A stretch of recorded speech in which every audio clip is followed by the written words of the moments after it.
नमस्कार। आज का ये वीडियो हमारे stock market course for beginners का डेमो वीडियो है।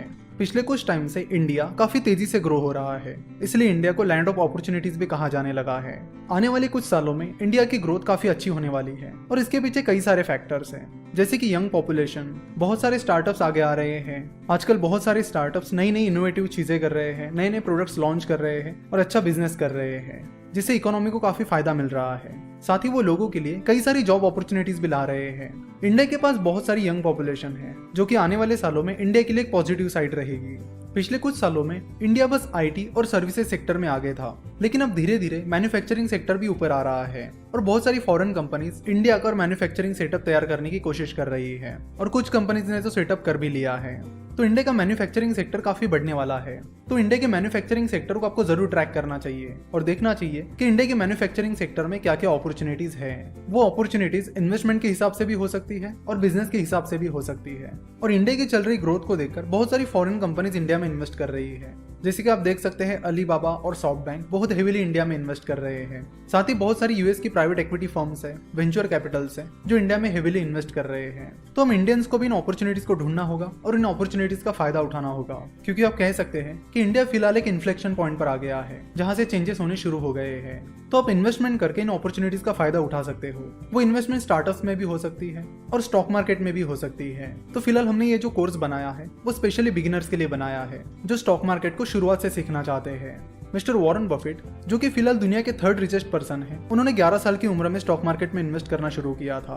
11 साल की उम्र में उन्होंने सिटी सर्विस नाम की कंपनी के 6 शेयर्स खरीदे थे। ऐसा नहीं कि पहली इन्वेस्टमेंट से उन्हें सक्सेस मिला, बट धीरे धीरे अपनी गलतियों से वो सीखते चले गए और आगे चलकर एक सक्सेसफुल इन्वेस्टर्स बन गए। सिमिलरली मिस्टर कार्लोस स्लिम हेलू, जो कि दुनिया के 5वें रिचेस्ट पर्सन है, उन्होंने 11 साल की उम्र में गवर्नमेंट सेविंग बॉन्ड में इन्वेस्ट करना शुरू किया था और 12 साल की उम्र में स्टॉक मार्केट में इन्वेस्ट करना शुरू किया था। तो बहुत कम उम्र में ही इन्वेस्टमेंट शुरू करके पहले तो उन्हें कंपाउंड इंटरेस्ट का मतलब पता चला और उसका महत्व भी, कि कंपाउंड इंटरेस्ट कितना इंपॉर्टेंट है और कैसे ये किसी व्यक्ति को बहुत अमीर बना सकता है। मिस्टर वॉरेन बफेट और मिस्टर कार्लोस स्लिम हेलू, इन दोनों ने भी बहुत ही कम उम्र में इन्वेस्टमेंट स्टार्ट की थी और इन्वेस्टमेंट का रूल भी यही कहता है कि जितने जल्दी आप शुरू करोगे उतना बेहतर, क्योंकि कंपाउंडिंग को अपने फेवर में काम कराने के लिए कुछ टाइम पीरियड लगता है। उसके लिए बेहतर होगा कि आप जल्द से जल्द इन्वेस्टमेंट शुरू करें, ताकि कंपाउंडिंग आपके फेवर में काम कर सके। ये जो कोर्स हमने बिगिनर्स के लिए बनाया है, उसमें हमने कंपाउंडिंग को बहुत ही डिटेल में कवर किया है। उसमें हमने एक एग्जांपल की भी बात की है, जैसे कि सेंसेक्स ने पिछले 10 सालों में कंपाउंडेड सालाना 16% रिटर्न दिया है। तो अगर मान लेते कि आने वाले सालों में सेंसेक्स 15% कंपाउंडेड सालाना रिटर्न देता है, तो आपके 1 लाख रुपए की अमाउंट 28 साल बाद 50 लाख रुपए हो जाएगी। यानी 1 लाख रुपए को 50 लाख रुपए बनने में 28 साल लगेंगे और फिर उसके बाद और 50 लाख उसमें जुड़ने में सिर्फ 5 साल लगेंगे। यानी 33 साल बाद आपकी अमाउंट 1 करोड़ हो जाएगी। तो कंपाउंड इंटरेस्ट का मतलब क्या है? कंपाउंड इंटरेस्ट का मतलब है इंटरेस्ट पर इंटरेस्ट। आपको जो भी रिटर्न्स मिलेंगे उस पर आपको रिटर्न्स मिलेंगे। कंपाउंडिंग के लिए जरूरी है कि आपकी इन्वेस्टमेंट लॉन्ग टर्म होनी चाहिए, तभी कंपाउंडिंग काम कर पाएगी। इन्वेस्टिंग को और डिटेल में समझने के लिए आपको एक्टिव इनकम और पैसिव इनकम को भी समझना पड़ेगा। हमें जो सैलरी मिलती है वो हमारी एक्टिव इनकम होती है, यानी जितना हम काम करेंगे उसके बदले में हमें पैसा मिलेगा। अगर हम काम करना बंद कर देंगे तो पैसा आना बंद हो जाएगा। वही पैसिव इनकम वो इनकम होती है जिसके लिए हमें काम नहीं करना होता, जैसे कि आपने अपने पैसे इन्वेस्ट कर लिए ना, उस इन्वेस्टमेंट पर आपको जो रिटर्न मिलेगा वो आपके लिए पैसिव इनकम रहेगी।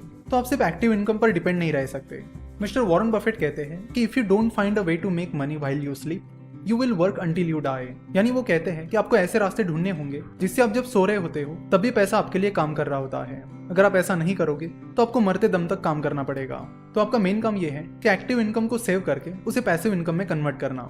यानी मिस्टर वॉरेन बफेट शुरुआत में कोक के कैंस बेचकर या फिर कई सारे अलग अलग छोटे मोटे काम करके पैसा कमाते थे। यानी वो छोटा मोटा कोई काम करके एक्टिव इनकम कमाते थे और फिर उस पैसों में से कुछ पैसे सेव करके उन्हें इन्वेस्ट करते थे। यानी उस एक्टिव इनकम को वो पैसिव इनकम में कन्वर्ट करते थे। तो आपकी भी ये कोशिश होनी चाहिए कि जो भी एक्टिव इनकम आप कमाते हो उसे आप पैसिव इनकम में कैसे कन्वर्ट कर सकते हो। इंडिया में फिलहाल बहुत सारी अपॉर्चुनिटीज है जिनका इस्तेमाल करके आप काफी अच्छे सारे रिटर्न्स कमा सकते हो। साथ ही कंपाउंडिंग को अपने फेवर में काम करा के आप बहुत अच्छे रिटर्न्स कमा सकते हो। अगर आपको बहुत ही ज्यादा सेफ इन्वेस्टमेंट करनी है तो आप एफडी या गवर्नमेंट बॉन्ड में इन्वेस्ट कर सकते हो। अगर आपको स्टॉक मार्केट में इन्वेस्ट करना है तो आप डायरेक्टली स्टॉक मार्केट में इन्वेस्ट कर सकते हो, जिसके लिए आपको काफी सारी चीजें सीखनी पड़ेगी और काफी सारा एनालिसिस करना होगा। तो stock market course for beginners में हमने स्टॉक मार्केट को एकदम बेसिक से समझाया है ताकि आपके सारे बेसिक डाउट्स क्लियर हो जाए। ये कोर्स हमने आइडियली बिगिनर्स के लिए बनाया है जो स्टॉक मार्केट के बारे में सीखना चाहते हैं और उसे बेसिक से समझना चाहते हैं। अब स्टॉक मार्केट इन्वेस्टमेंट सीख जाओगे तो धीरे धीरे स्टार्टअप इन्वेस्टमेंट भी सीख जाओगे, क्योंकि एक बार आपको कंपनी का एनालिसिस करना आ गया तो आप धीरे धीरे बाकी चीजों भी सीख जाओगे। स्टॉक मार्केट सीखने में कोई इंटरेस्ट नहीं है तो आप इंडेक्स फंड के जरिए या म्यूचुअल फंड के जरिए भी इन्वेस्टमेंट कर सकते हो। इस stock market course for beginners में हमने स्टॉक मार्केट के बेसिक्स को बड़े डिटेल में कवर किया है, तो इस कोर्स के बाद आपके सारे बेसिक डाउट्स क्लियर हो जाएंगे। और फिर कंपाउंडिंग कैसे काम करती है, स्टॉक मार्केट कैसे काम करता है, शुरुआत में आपको कौन सी गलतियां नहीं करनी चाहिए, इन्वेस्टमेंट करनी चाहिए या फिर ट्रेडिंग करनी चाहिए, और साथ ही फाइनेंशियल स्टेटमेंट्स और बाकी चीजों का भी बेसिक नॉलेज यहाँ पर दिया गया है।